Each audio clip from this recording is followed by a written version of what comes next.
musée Gustave Moreau n'est pas un musée comme les autres. C'est l'artiste lui-même qui l'a pensé et conçu.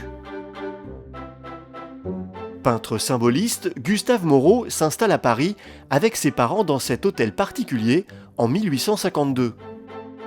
À leur disparition et sans descendance, l'artiste décide 1 an avant sa mort de léguer à l'État sa maison et toutes ses œuvres, peintures, dessins, sculptures et aquarelles. Pour mieux les exposer et en faire un vrai musée, Gustave Moreau entreprend des travaux. Pour laisser la maison à la postérité, il va remodeler la maison familiale où chaque pièce va être dédiée à sa famille, à ses amis. Et puis, il va transformer le 2e et le 3e étage en grands ateliers qui sont des immenses vaisseaux, des immenses nefs pour accrocher une partie de ses œuvres. C'est l'architecte Albert Laffont qui s'occupe des travaux de la maison. Pour relier les 2 derniers étages, il construit ce remarquable escalier.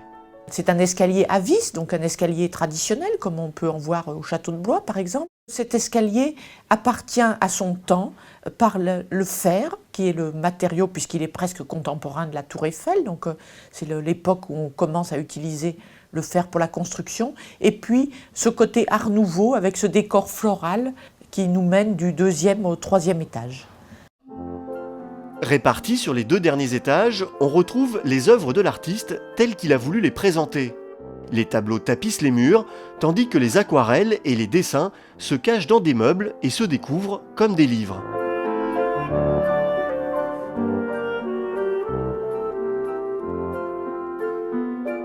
Passionné par les mythes et les légendes de l'Antiquité, Gustave Moreau est le plus connu des peintres symbolistes. Mais lui se considérait plutôt comme un peintre d'histoire. Les grands thèmes de Moreau, ce sont la peinture d'histoire, la peinture religieuse, avec par exemple Salomé, mais aussi des Pietà, aussi des Christ en croix, la peinture mythologique, avec Jupiter et Sémélé, et puis la peinture de son invention, comme les chimères ou la Fée au Griffon, qui était le tableau préféré d'André Breton. Le style de Moreau va surprendre ses contemporains et étonne encore. En mélangeant peinture mythologique ou biblique et dessins ressemblant à des tatouages, il va créer son propre univers. Une vision du monde très personnelle, puisée avant tout dans les livres. Sa principale source d'inspiration est une inspiration livresque.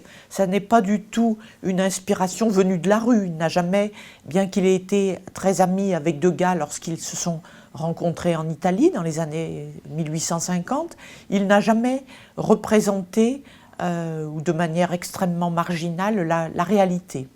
Ce qui l'intéressait, c'était plutôt, il a toujours revendiqué, comme Delacroix, comme Baudelaire l'a si bien dit, l'imagination. Et pour lui, sa source principale, c'est une source littéraire et qu'il va réinventer. Gustave Moreau s'approprie les mythes et réinvente les iconographies. Il fera de Salomé, personnage issu de la Bible, l'une des figures récurrentes de son œuvre. On la retrouve dans l'un des tableaux les plus emblématiques du peintre, l'Apparition. Là, Gustave Moreau va inventer l'iconographie de l'apparition du chef, de la tête de Saint Jean-Baptiste qui apparaît à Salomé. C'est un tableau très très intéressant pour montrer comment Gustave Moreau, peintre d'histoire, réinvente l'histoire, qu'elle soit biblique ou qu'elle soit mythologique. Le fond du musée est considérable, 850 peintures, 350 aquarelles, plus de 13 000 dessins et aussi des sculptures.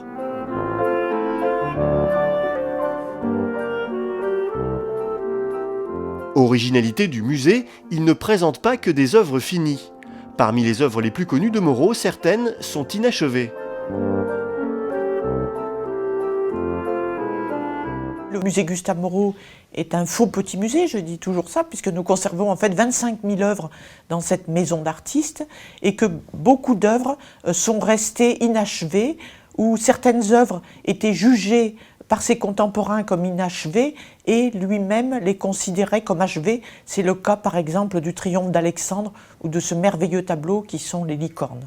Ce qui est surtout une espèce de caractéristique peut-être de Gustave Moreau, c'est cette espèce de poésie indéfinissable pour lequel il faut se laisser happer et accepter de ne pas comprendre forcément tout ce qui nous est donné à voir. Les appartements du premier étage se visitent aussi. Moreau les a recréés en hommage à sa famille et ses amis. Ils font partie intégrante du projet imaginé par l'artiste. Avec sa maison-musée, il lègue à la postérité son univers.